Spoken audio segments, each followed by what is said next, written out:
What's up, y'all? Catchaword crew. The wait is over. It's time for season 2. You know how we roll. Let's do what we do. Go ahead and take a little break. Warm up your lunch, a little potatoes and steak, because God's got a word that'll give us what we need. Some encouragement, some knowledge, true strength indeed. Hit that like, share, and subscribe. Get with this flow. Don't mess up the vibe. Y'all ready? Y'all set? Let's go!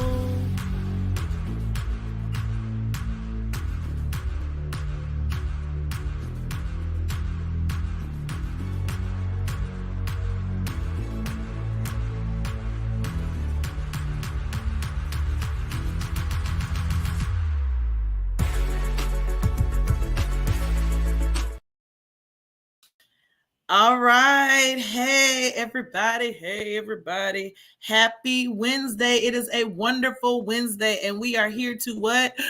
Catch a word. That's what we are. We're here to catch a word.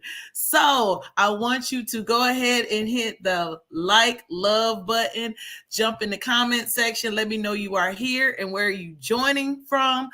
We are live on YouTube and we are live on Instagram.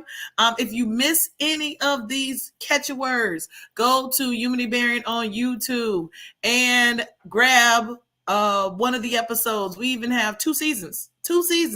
Can you believe we are already in season 2, episode 14?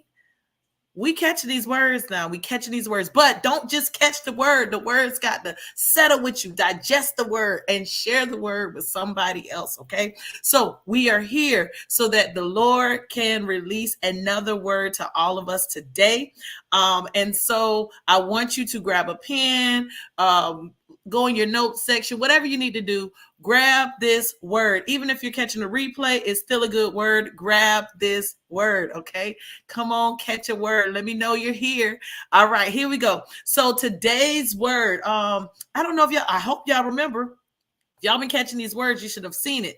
So we have been focusing on that scripture in Isaiah 50:10. About trusting in the name of the Lord and relying on him. And how can I trust in the name of the Lord if I don't even know who he is? Okay. So we've been getting to know the names of the Lord. That's what we've been getting to know.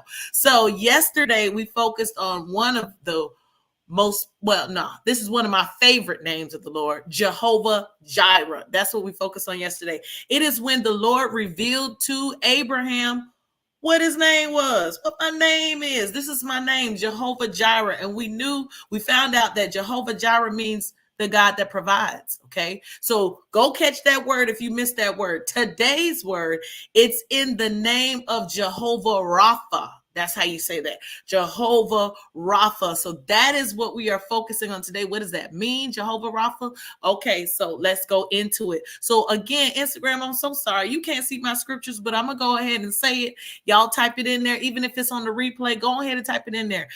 Exodus 15:22-26. That is what we are going to read today. I'm going to read it to you. You go back. You read it for yourself so you can understand and get a better understanding. But it's coming from Exodus 15:22-26. And it says, so Moses brought Israel from the Red Sea. Got to note that. So Moses brought Israel from the Red Sea. Then they went out into the wilderness of Shur. And they went 3 days in the wilderness and found no water. Now, when they came to Marah, they could not drink the waters of Marah, for they were bitter. Therefore, the name of it is called Marah, because it's bitter water. Okay. So he cried out, and the people complained against Moses, saying, what shall we drink? It's been 3 days and they have not had anything to drink. And they said, what shall we drink? So Moses cried out to the Lord, and the Lord showed him a tree. Now, Lord, I just asked you what we should drink, and you're going to show me a tree? Okay, I'm gonna just follow you. So he showed him a tree. When he cast the tree or limb into the waters were made sweet. Okay, there he made a statute and an ordinance for them. And there the Lord, tested them and said, in verse 26, this is what the Lord said. If you diligently heed or listen to the voice of the Lord, or obey the voice of the Lord, your God, and do what is right in his sight, give ear to his commandments and keep all his statutes, I will put none of these diseases on you, which I have brought on the Egyptians, for I am the Lord who heals you. Translation, I am Jehovah Rapha. Okay, because I am who I am, I will not put any more of these diseases on you. But you've got to do something too. You've got to be obedient.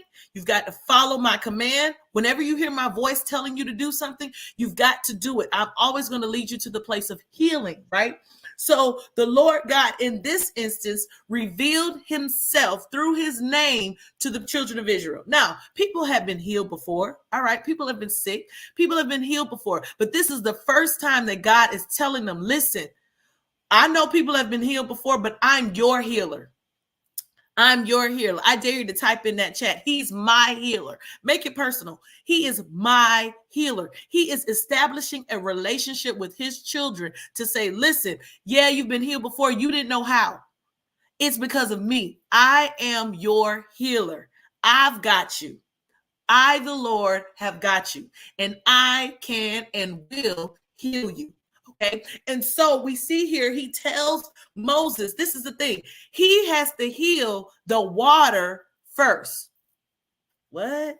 So listen, I got this as a demonstration. That looks so yucky. Y'all see it? Can y'all see it here? Imagine drinking this water. That looks so nasty. All right. So nasty. Very, very bitter.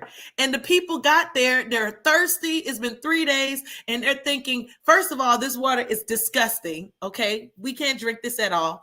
And so God said, okay, I've got to heal the water. Moses, use one of my creations, which is the tree branch. And I want you to throw it into that bitter water.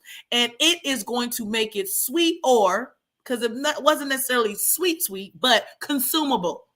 I'm going to make it consumable because I know they need water and they've got to drink it, and they're not going to drink it if it's nasty. You know, God is such a good God. Instead of us just drinking it, they're not going to drink it if it's nasty. And it might, some of the ingredients might be too much for them. So in research, it says that this water was filled with magnesium and I think calcium, but it was a whole lot of it. So one scientist said when the branch or the limb hit the water, it separated much of the calcium and magnesium and had a lot of it at the bottom, so that what they got was a little bit of the magnesium and calcium, not as much as it was, because they couldn't consume it.